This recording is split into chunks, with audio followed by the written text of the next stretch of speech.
Hello guys, मैं pharmacist विकास। आज हम लोग बात करने वाले विटामिन डी के बारे में, D3 के बारे में। फिलहाल D2 के बारे में नहीं, D1 के बारे में। D3 एल्बो कैल्सीफिरॉल D2 है, तो उसके बारे में नहीं करेंगे। विटामिन D3 के बारे में बात करेंगे, कॉल कैल्सीफिरॉल के बारे में।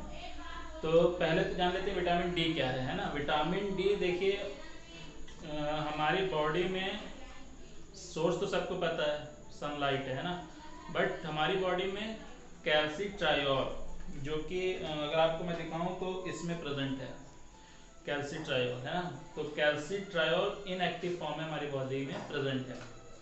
तो एक्टिव फॉर्म में तब होता है जब सनलाइट पड़ती है। एक्टिव फॉर्म में आने का मतलब कि वो वर्क तब करेगा बॉडी में जब सनलाइट पड़ेगी। सनलाइट पड़ेगी तो वो एक्टिव फॉर्म में जाते हैं, सेल में जाते हैं, बाइंड होते हैं, तब कैल्शियम एब्जॉर्ब होता है। और मेन यहाँ पे खेल कैल्शियम का है। हम लोग देते ही हैं कि कैल्शियम मजबूत हो, बोन मजबूत हो।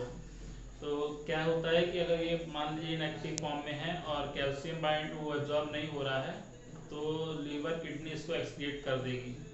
किडनी जो है तो एक्सक्रीट कर देगी। फिर कैल्शियम बाइंड होगा तो ऑब्वियसली मसल पेन होगा, जॉइंट पेन होगा, बोन की रिलेटेड ऑस्टियोपोरोसिस जो होता है वो दिक्कत तो शुरू हो जाती है। तो होता क्या है कि इसको हम लोग विटामिन, अब बताएं कि देते क्यों हैं। कि जैसे बताया कि ऑब्वियसली बोन की दिक्कत होगी तो देंगे। बट इसमें जो एक्टिव फॉर्म में देते हैं तो उसमें जो 60,000 आयु लिखी है, इसमें देखिए 60,000 आयु। तो मेरे को मैं यही बताना है कि 60,000 आयु है क्या। तो 60,000 पहले तो आयु समझ लीजिए। आयु है इंटरनेशनल यूनिट, ठीक है। और इंटरनेशनल यूनिट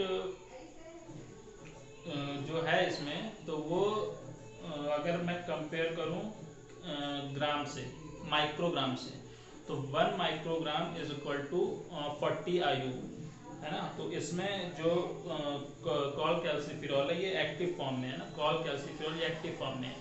और ये जो इसमें प्रेजेंट है कैल्सीट्रायोल, ये इनएक्टिव, इनएक्टिव नहीं कह सकते हैं क्योंकि बॉडी में दिया ही जाता है। अब ये जो हम अब इनएक्टिव इसलिए बोलेंगे क्योंकि अभी सनलाइट नहीं है ना। तो अब और सुबह की सनलाइट, जो स्टार्टिंग की सनलाइट है, वही वर्क जो होती है ना, तो वही हेल्प करती है बॉडी को सेल को अब्जॉर्ब करने में, एक्टिव फॉर्म में लाने में। तो जो हमारा कैल्सीफिरॉल है, मेन टारगेट ये है। तो ये कॉल कैल्सीफिरॉल जो इसका वर्क है विटामिन डी में जो है, इसको अगर मैं आपको दिखा दूँ अंदर से, तो ये जो है, तो ये है माइस्ट्रॉल D3। हमको इससे मतलब भी नहीं, माइस्ट्रॉल D3 कोई कंपनी होगी, आई डोंट नो कौन सी कंपनी है ये। हमारा मेन जो कंपोनेंट है कॉल कैल्सीफिरॉल है। तो ये 4 टैबलेट हैं इसमें। तो इसमें 60,000 जो आयु लिखी है, तो 60,000 आयु, 60,000 आयु बहुत हो जाता है ना। अगर आप नॉर्मल अगर मैं देखूं तो 10,000 के लगभग जाना चाहिए। और 10,000 भी ठीक है अगर आपको ज़रूरी है कहीं ना कहीं, अगर प्रिस्क्रिप्शन में दिया गया। वैसे तो अगर बिना प्रिस्क्रिप्शन के देखें तो डेली 10,000 आयु नॉर्मली आप ले सकते हैं बिना किसी दिक्कत के, है ना। इसको वैसे तो मैं दवाई बोलता नहीं, लेकिन अगर आपको कहीं पता है अगर आपको कि बोन से रिलेटेड आपको प्रॉब्लम है, तो आप कहीं ना कहीं विटामिन डी का सोर्स चाहे तो इस तरह लें, चाहे तो फिर डाइट की तरह लें। तो वो फिर कम नॉर्मल इतना होना चाहिए शरीर में, है ना। चाहे वो बॉडी बना रही हो चाहे ना बना रही हो, इतना नॉर्मल जाना चाहिए। तो आयु जैसे बताई दी हूँ कि इंटरनेशनल यूनिट होती है।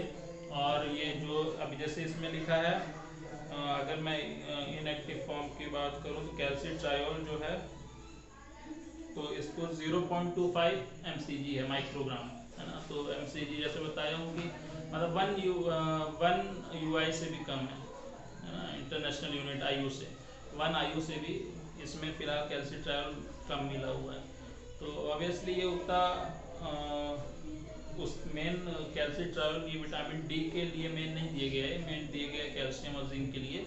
और इसको बताने के लिए मेरा मतलब था कि मेरे को जो दिखाना वो आपको कैल्सीट्रायोल दिखाना है कि कैल्सीट्रायोल कितना इसमें मिला हुआ है। बाकी हम जिंक और उसकी बात इसमें नहीं करेंगे, है ना। और कॉल कैल्सीफिरॉल ये एक्टिव फॉर्म में इसमें 4 टैबलेट हैं।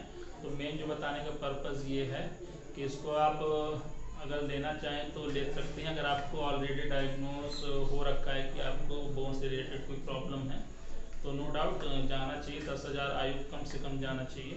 और आयु जैसे बता दिया हूँ, और इंटरनेशनल यूनिट है, और एमसीजी बता दिया हूँ कि माइक्रोग्राम है, और जैसे कि बता दिया हूँ कि 1 माइक्रोग्राम बराबर 40 आयु इंटरनेशनल यूनिट। और जो होता है ना, देखिए सबसे मेन है कि कुछ चीज़ें होती हैं जो आप अपने डाइट से और उससे कंट्रोल कर सकते हैं, लेकिन अगर वो नहीं हो रहा है तो फिर आप कहीं ना कहीं इसको ले सकते हैं, इसमें कोई दिक्कत नहीं है ना। ये कहीं ना कहीं हेल्प ही करेगी बॉडी में, जो कि अच्छी चीज़ है।